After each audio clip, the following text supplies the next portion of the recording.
now on to the more difficult. The complicated one. Right.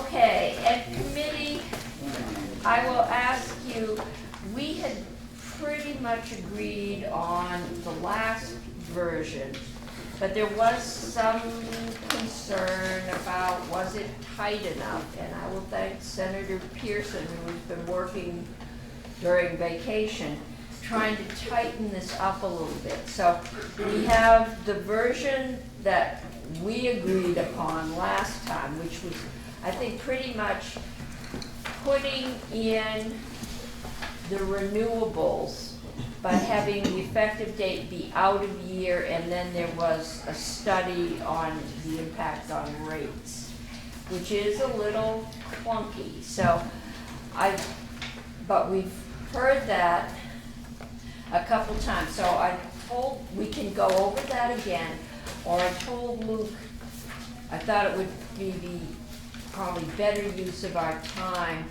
if we started with Senator Pearson's newest proposal, and then we can see what that is, and then we can decide what we want to do.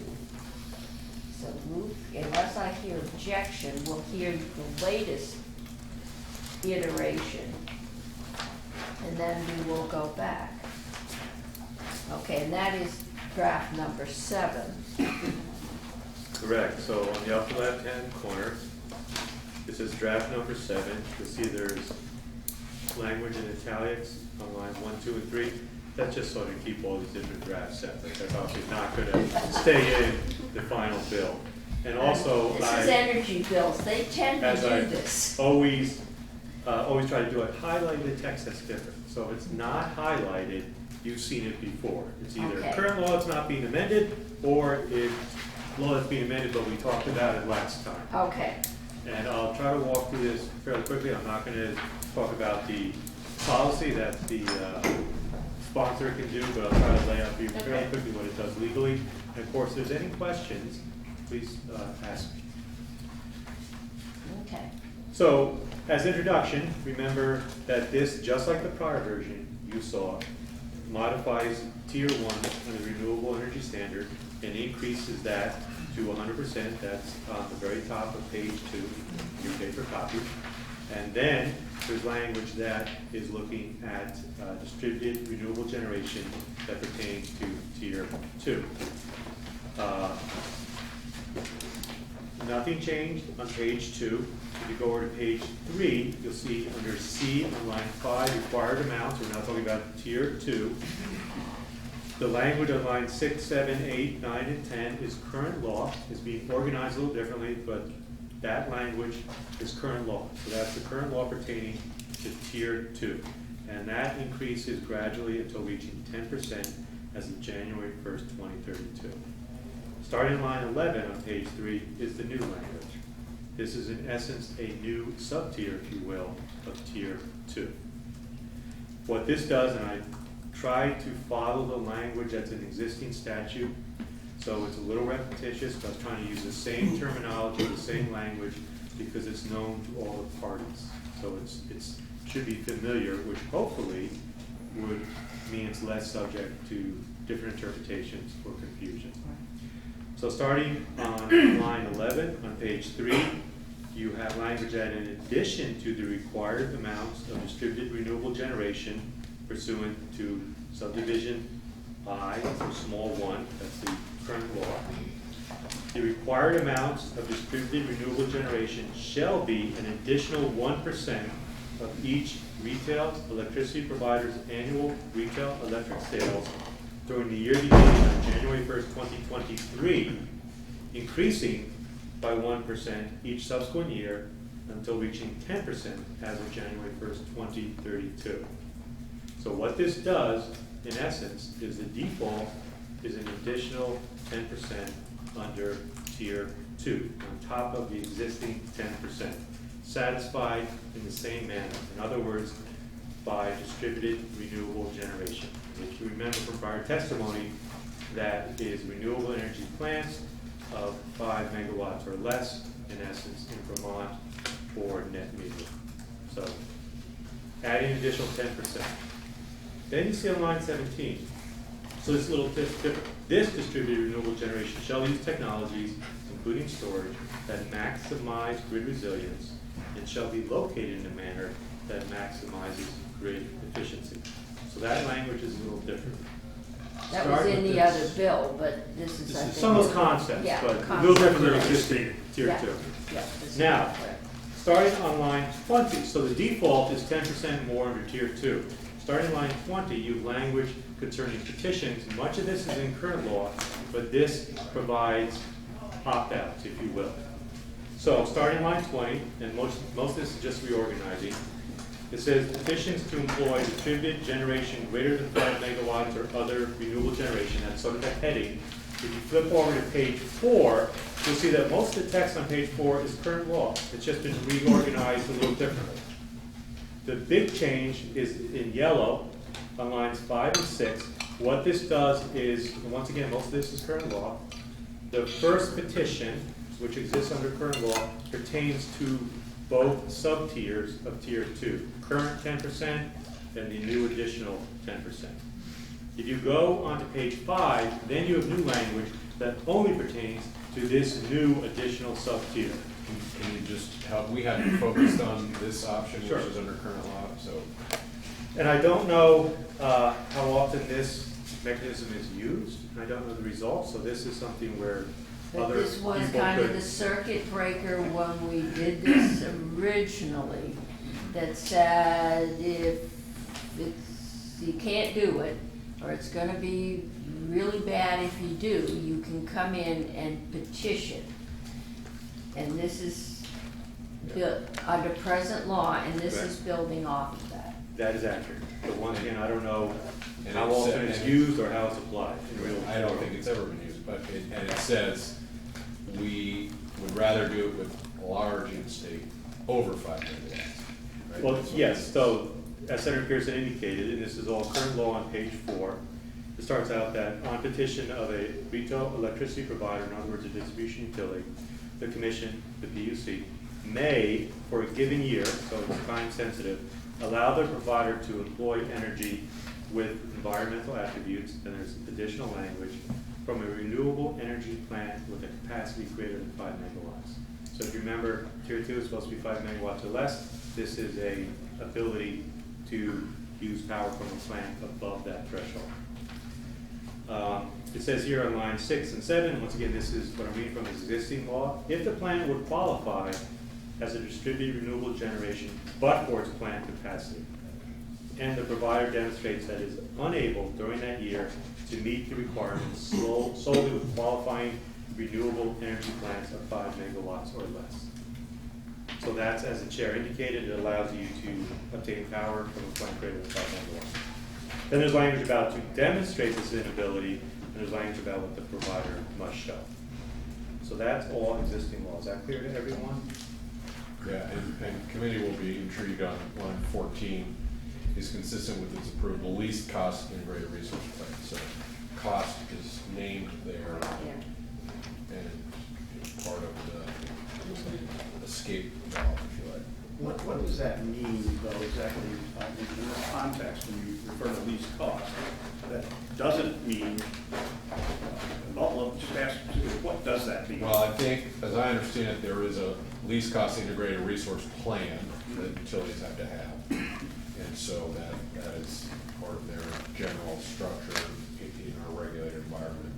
And so, you know, if it's saying, geez, well, we can find this small renewable energy, but it's gonna blow our budget, Well, they get to have a discussion. Yeah. And you know, and each year it is 1% of their supply, so they get to approach the PUC and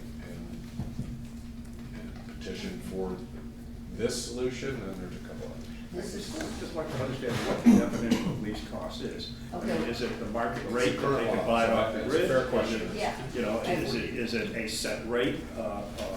Is it the lowest cost that they can buy solar power? I don't know what it is. Okay, well, we'll ask the PUC of the department. I'm gonna cut you off because Luke has to leave at 4, and I'd like to do the walkthrough first, and then we can discuss. And I believe, at Board to another committee, do another bill, I can always come back. Okay. At top of page 5, so we have the highlight language, which is new. Once again, I'm trying to use the same terminology as existing law. So what this says on line 1 is on petition of a retail electricity provider, the commission may for a given year, tracking the language that we already went through, allow the provider to employ energy with environmental attributes attached or tradable renewable energy credits to satisfy the distributed renewable generation requirements, and there's a citation, this is a sub-tier only. So referring in this cross-site only to this new sub-tier. If the provider demonstrates that it is unable during the year to meet the requirement at a cost that is less than the applicable alternative compliance rate with, on line 8, distributed renewable generation, or a renewable energy plant that would qualify, except for the fact that the, it actually says, I'm sorry, it says plant on line 11, it should say it's a plant, has a capacity of 5 megawatts or greater. So what this does, or what this is attempting to do, is as follows. You can satisfy this new additional sub-tier, number 1, through distributed renewable generation, just as you can with the current tier 2. If you can get that added 10%, great. If not, you have the option of getting the power from a renewable energy plant of over 5 megawatts. So you can go bigger, but the other requirements of distributed renewable generation would still apply. So this would probably be in-state, inside Vermont, but larger than 5 megawatts. And if you can't do either of those, then PUC can give you permission to employ energy basically in the outside Vermont market. So it would be renewable power from somewhere else, from my somewhere in the market, or using RECs in some capacity. So in essence, it's meant to, you get it from distributed renewable generation, first option. If you can't, just renewable generation from a plant over 5 megawatts, second option. Neither of those, third option is renewable power from the ISO market. So now that's the goal. Sponsor was working on this, tight deadline, so that's the goal. Question would be whether language really achieves that. And underpinning all of this, in current law and under here, is the option of an alternative compliance payment, which is 6 cents plus inflation megawatt. And, you know, that was part of the original RES and has always been another circuit breaker that is effectively, you know, people have said, well, how much are we willing to pay for this? Well, obviously the utilities would not be likely to go over the cap for the power if they have that escape hatch themselves. So you know, there are two things that are in current law in tier 2 that we haven't focused on, and one is this petition to have larger developments apply, in-state developments apply for tier 2, and the other is the alternative compliance cap, which, you know, you could apply that alternative payment to 0.25 of your tier 2 obligation that year, right? There is the hope here is that this provides an annual process that allows us to check in on the cost. And then, by the way, if they're petitioning every year for this third option, well, clearly we're going to understand that. The department does an analysis every year and a report on how the cost of all this goes. You know, so we had talked about an overt check-in from the PUC or the department every year. This is trying to structure it similarly, but not sort of just be dependent on the information, rather set it up for a process that is kind of in the field. And this is the process, and Mirroring. it's mirroring the process that we've been under for however long it is since we put in tier 2. This is saying, okay, you've got that tier 2, this process is still in place, we're gonna give you another 10%, same kind of escape hatches, same kind of oversight. If you can't make it, you've got alternatives, and move us forward with that. And I'm gonna ask Luke to Thank you. So the rest of this bill will be pretty quick. Section 2, we're now on page 5, starting on line 13, says interconnection maps. This language was from a prior version of this bill. If you remember, there was discussion about distribution utilities and Belco would have to come up with maps and provide that to either the PUC and or DPS, which would help decide where new plants should be located. This is the same language as you saw in a prior version. It's put in session law, and then you see under section 3 on page 6, studies and reports, A was in the prior version of the bill, so it's not highlighted. B, starting on line 11, is new, and that simply says that the PUC may recommend a process to improve interconnection and approval processes for renewable energy generation so that developers can better predict the type of generation, location on the grid, etc. So this is getting at some of the issues that we talked about where the PUC can come forward with recommendations how to improve location to achieve efficiency and grid stability. Any questions on what I've run through so far? No. And this is the entire bill now. Yes, it is. Does this have all the things that we did for It Well- does the VIPSA thing. VEPSA? But then it cut out, so it tried to make it simpler. So what Senator Pearson is referring to is the inclusion of small hydro in the definition of distributed renewable generation. It does include that. You saw that previously. Top of page 2. Yeah. Does this have a study of Vermont hydroelectric in Yeah. it? Yep. Because I have been told there's some concerns about the cost of that. That's on page 6, Madam Yeah. Chair, under A. 6. What all that language means about a capacity of 200 megawatts or more is, I would expect. I was just learning that study, a similar kind of analysis is being discussed in Boston because they may buy HQ, right? Yeah. And, so other people are trying to figure this out too. I don't know. I'm thinking Boston has a lot more money than we It do. has occurred to me.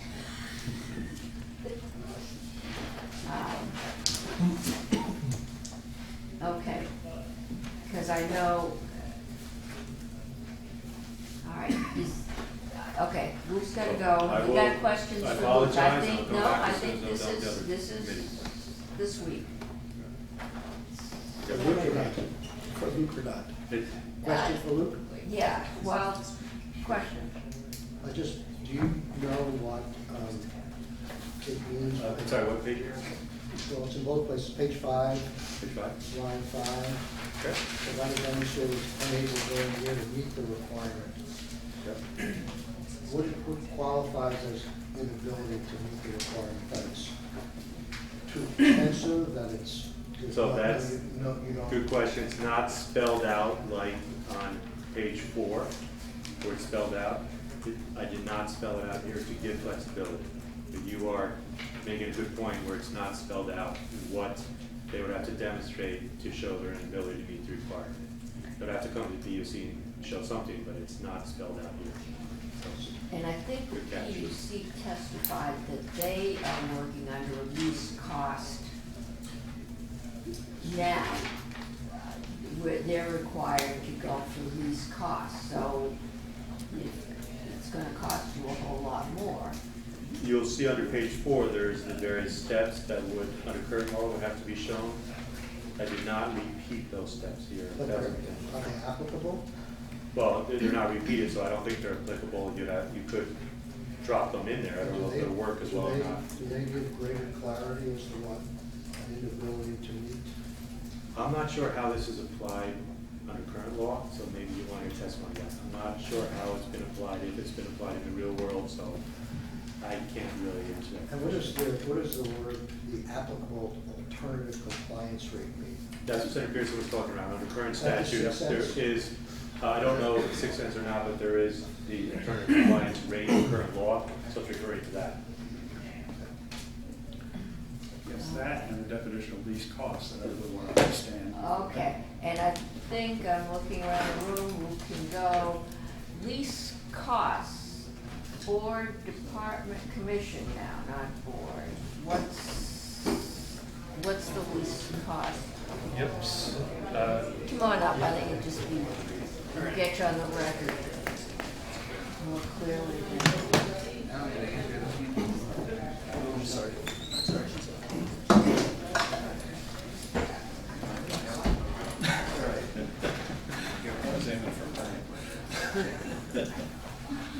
Okay, so what is the least cost Yep. in your work? Ed McNamara, Planning Director for Department of Public Service.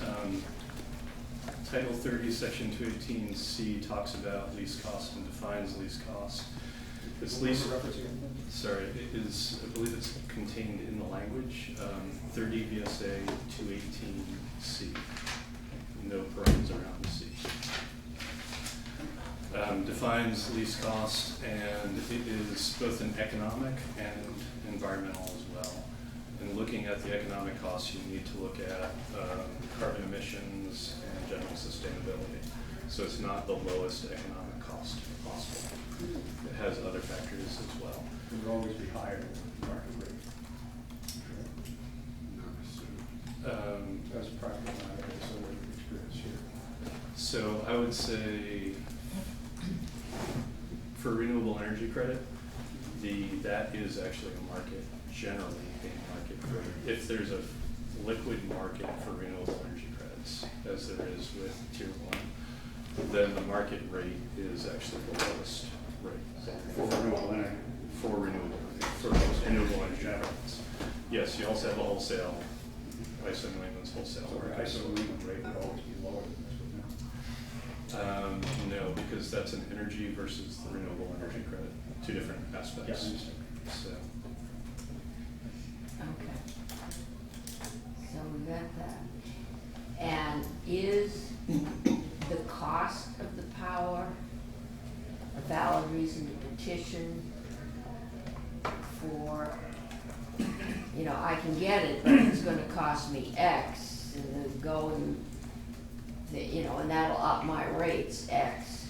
Is that a valid reason to petition for one of these other escape hatches?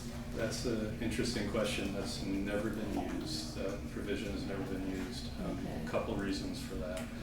One of the reasons is it's a 1-year escape valve, and then you're right back in. When you go to any kind of generation plant, it's a 20 to 30-year investment, bare minimum. So the idea of a 1-year escape valve is not particularly useful for utility planning. It's sort of 1 year and then you're back out again. So, and that's particularly concerned with, I think, an escape valve for Tier 1, which, as I said, has a liquid market. In other words, is buying and selling. Tier 2, because it's very limited in terms of the eligibility, there's not a liquid market. Right now, there's not like rec sales. If there are any, they're really small. So if you did have a liquid market, you could have a 1-year escape, but given the current definition, it would just be a little bit more difficult to have Okay, so it wouldn't work. Sorry, just to be clear, I'm saying it would make it extremely difficult and that unlikely to be, I'm not flat out saying it would not work. I'm saying it has limited viability. Sorry. Yeah, it's only for 1 year, and if you're paying this thing off over 20 years, you'd have to come in every year. But before, you said, well, I could build a solar array.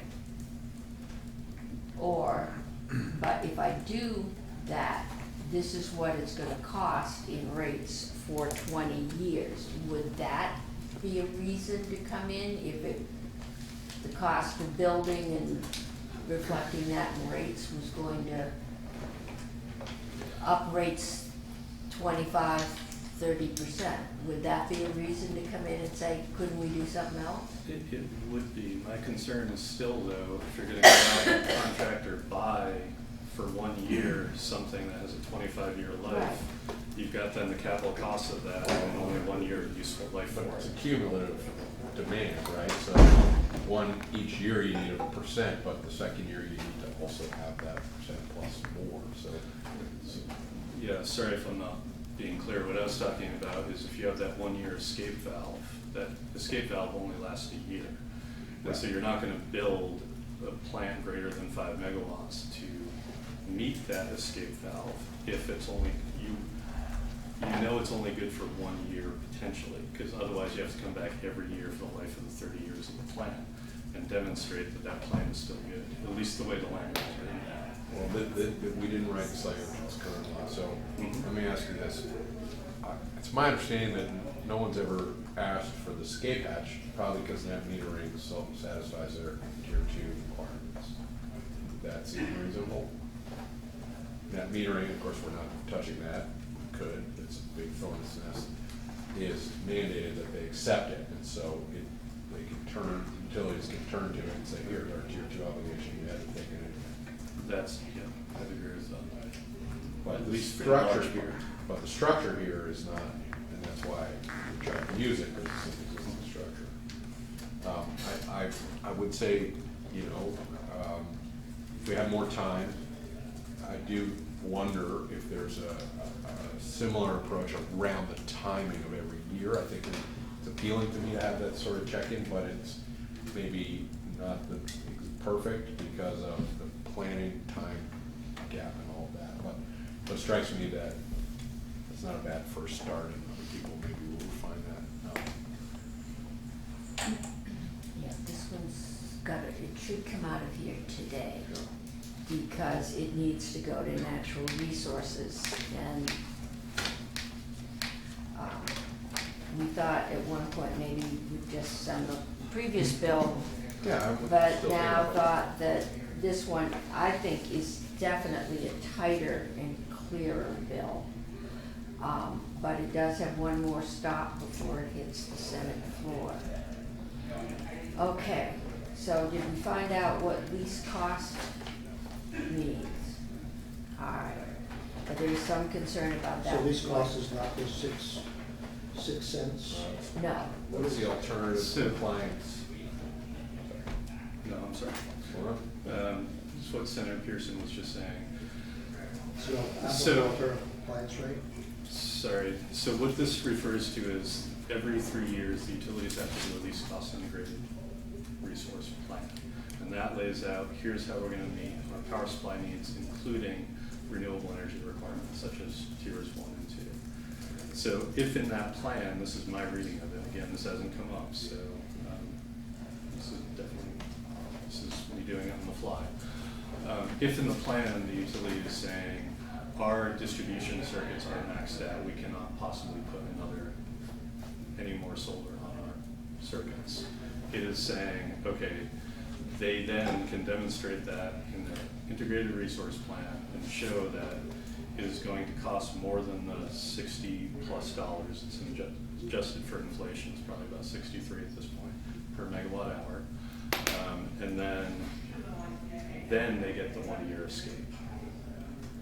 So it's actually an interesting process, because depending on when the IRP is written, you have to be thinking out in the head and thinking how much net metering is coming in, how much other solar is coming in, what their distribution circuits are.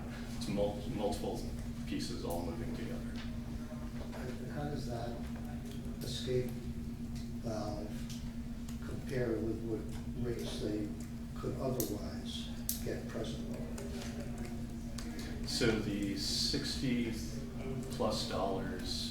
of the alternative compliance payment was intended to be a cap on the amount of money that the renewable energy standard would cost.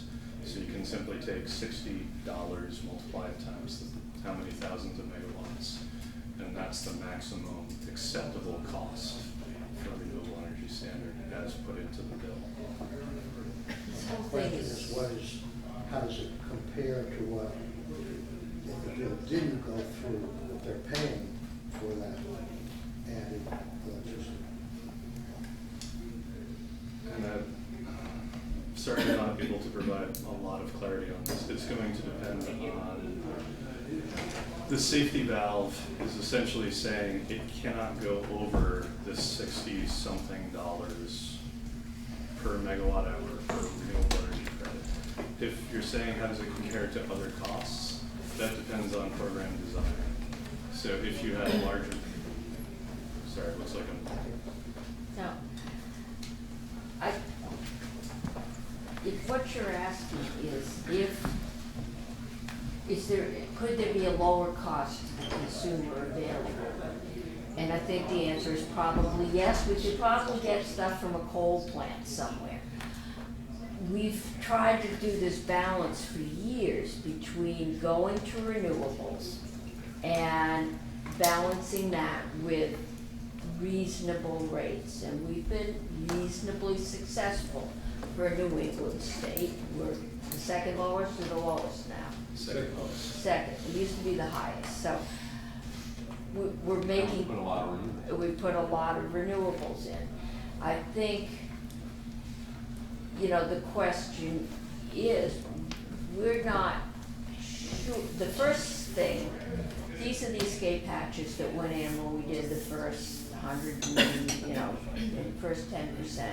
We're saying is, okay, we want you to get a second 10%, but these same escape hatches are there.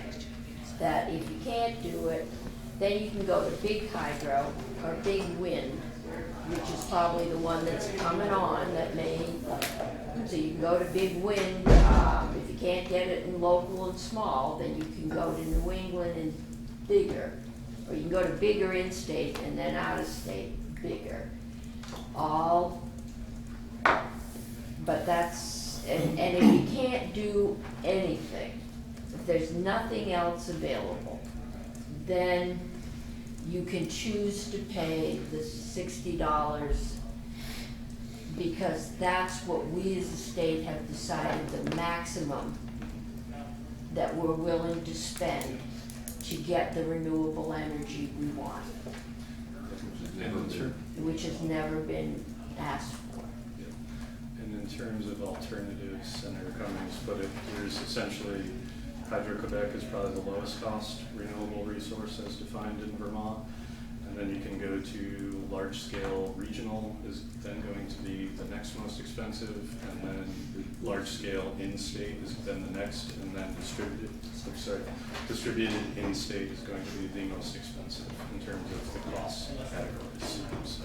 Which is very interesting, at least from my understanding would be to look at real numbers in today's market as to what are we really talking about in terms of the power that we buy off the grid, in terms of a kilowatt hour that the Vermont consumer, which is what we ought to be thinking about a little bit, is going to be paying for each one of these categories, to just understand the magnitude of what we're talking about. You know, to me, I also think we're trying to shift the focus a little bit onto the grid strength, resilience, efficiency. We've heard over and over from that the location of generation on the grid has a big difference of cost.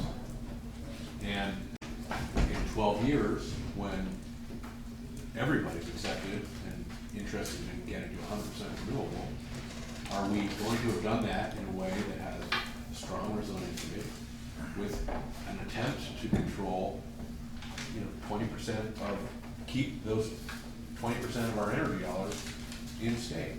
And there's a lot of benefits to go with that. And what we're trying to do here is say that's the goal, but we're very sensitive to rate pressure. And so if the rate pressure rears itself in a way that doesn't feel, feels too out of balance, then we're trying to have a process here where,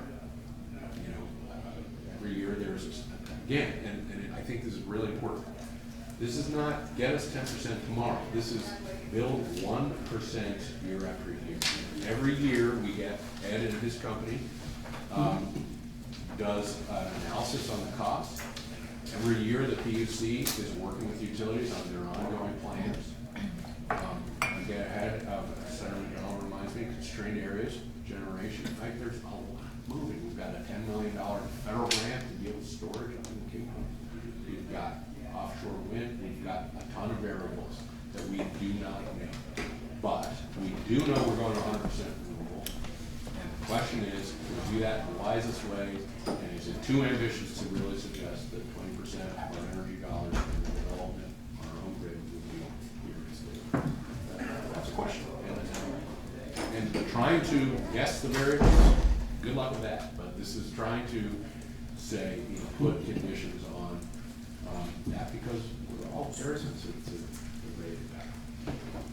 Well, I understand, there are a lot of variables, and there's a lot of variables in time. But I think what Senator Rock is saying, if we were to advance this bill to tomorrow, and what would be the delta in terms of what we could buy the power for now versus what we're going to be required to pay for the power under this law? And I think we're entitled to know that. Except that 10 years ago. No, but. I understand, but you're asking an impossible question. You wish it was true, and it's just not possible.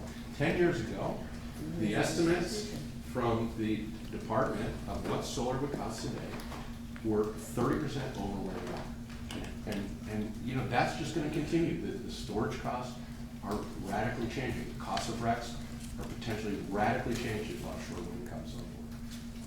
You know, the cost of oil went down by 40%. So it can go in either direction, we understand that, but I have nothing to go on right now based on this. I'm talking in absolute abstracts, and I cannot understand the cost. And I can't support anything if I don't have any cost numbers to even base the potential support on it. Okay. Committee, either this bill is, I can put it off till tomorrow, but it needs to go to natural resources. They're getting very upset. I think we've done probably as good a job as we can. We cannot predict the future. Yes, we can buy cheaper power. It's dirtier power. We made a policy decision not to do that. I don't, okay, so I want to go through this, and I want to get to yes, but I never understood the alternative being dirtier power. I understood cheaper power, but not necessarily homegrown power. Right, This which is allows what this that. does. Yeah, this Right. allows that. Right, and so Right. how much are we willing to pay in rates, increase in rates, for homegrown power versus bigger power out of state? That's And fair. I'm fine with paying more. I think that's a worthy goal too, maybe Right. not as worthy as greenhouse gases, but it's a worthy goal. Okay. But I can't quite get an answer as to whether it's gonna double my rates, or it's gonna go, my rates are gonna go up 10%. Now I understand your question. Okay. It's because the PUC is left to be the arbiter of that. This, it says, you know, on the middle of page 4, the construction and interconnection to its system, distributed renewable generation is consistent with its approved least cost integrated resource plan. So every 3 years, we just heard, the utilities are offering up their integrated resource plan. And now they're looking at the new addition to tier 2 that we're offering them. And they're saying, turns out we couldn't do it under this plan. And so we are asking for permission to buy this new renewable generation Yes. from somewhere else in New England.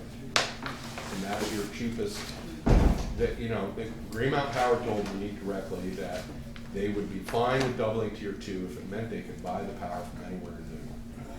That is trying to do this. We are admittedly saying, well, you don't get to immediately do that. You have to walk through some steps based on other policy priorities, which we've talked about at length. But at the end of the day, and you know, if we want to strengthen up exactly the conditions, maybe we can do that, or maybe ask somebody else to do that. But this is giving them the power to say, it's going to be too much to buy it small in the state. We'd like to go to New England. And let's just, but it's really important to remember, we're talking about between 10 and 20% of the power. They are going to be buying all of this, you know, we're pushing them to 100. Everybody already wants to go to 100. So they got a lot of flexibility. Senator McNamara. Senator Strachan asks a question we'd all like to know the answer to.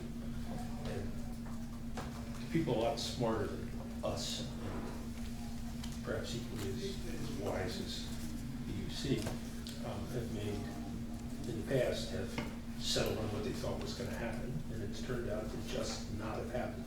And to the extent that you can learn from what we've learned in the past about not increasing restrained areas, about going where the grid is active, about giving the PUC the opportunities to take a look at what's happened a couple years down the road and not be locked into something is the best, that's when we do our best work. Everybody took a bet on what electric prices were gonna be 6 years from now, and we'd be shocked at what actually. If I may, you're right, 10-year forecasts are never correct. We're always wrong. That said, we can definitely provide better information, and in the next 5 years, we have greater certainty. 10 years out, we can do scenario planning. You can say if rec prices are high versus low versus base. We can give you lots of information if you give us the time to do it. You gotta move ahead and react when things turn out to not be exactly how you planned. Okay, I mean, there's, in some ways, this is like hog belly futures. And I think we learned from the stock market that you can predict. When I wasn't here last week, was listening to somebody say, oh no, we're not gonna have a recession. And we said, what about the virus? He says, oh yeah, the virus. Things have changed in the week since the economists from Wall Street came in to tell us what they thought was going to happen. Hydro-Quebec may decide they need all their power and they're not gonna sell it to us, or they may decide they're gonna sell it all to Boston. We can't predict that. We can't, coal plants may get shut down at some point, and we may find our power is more valuable than it is now. I think this bill sets a direction. It gives reasonable off-ramps, and we need to get it to natural resources. And I know there's concern about a study in here, but I'm gonna ask you to take that to natural resources, especially since we found out that Boston may be doing the same study. So I'm gonna ask, yes. Can we, my understanding was the other version of the bill has a study in it that was going to review this. And The earlier version, they put the law into effect and then study it after you put the law. That was the first version of the bill, not the first amendment. yeah, it had I'm wondering if we a could do study. I take comfort in the fact that this is not going into effect until 2023, and I'd like to have somebody looking at the process in the interim. So I'm wondering if we can provide a study with the 2023 date. Does the annual report that the department does on the costs of meeting all of the res requirements give you that? They already do that. Okay. What was the reason for the study in the previous amendment? Well, we've been learning as we go, but, so for instance, one of the questions about that was, well, why aren't we just looking at what the department does every year already? They already do this. They are under mandate to watch rates. That's been their prime mandate. And specifically, Is this the Public Service Board? Public service. But it wasn't one of the major purposes of the study was to take a look at infrastructure costs. Because that whole issue, we got this range of infrastructure costs ranging from 150 million to 900 million to produce the infrastructure depending upon where things were placed. Now, I see here we have the notion that the location of these renewable energy sources would be taken into account here, but that frankly gives me no information. And what I'm being asked to do is vote on a bill that will set something in motion that will result in all probability, significant increases in costs for ratepayers without a clue for what those costs ultimately are going to be, because I have no idea what infrastructure cost or anything else is going to be. And in my mind, doing the study after we pass the bill is the cart's in the wrong direction. Okay. At this point, we can either not do the bill, we can do the bill as proposed here, or we can do this bill adding the last study. So why can't we just, I mean, now that we're moving into 2023, and the study was good enough last week, why can't we do the study and have the effect, and do the plan that Chris is putting forward with the off-ramps, and have more information next year? I mean, I'm not completely opposed to that, Michael, but what I'm not understanding is 2023 is exactly the timeline that was in, the bill is introduced, nothing's changing. Every year, the department gives us an analysis of the costs of tier 1, tier 2, tier 3, and an overall Vermont electric rates, every year. So nothing's changing there. Here, we're saying, try to hit 20% in these two different ways. Every year, recognizing that that information flows through the whole system, from the PUC to the department.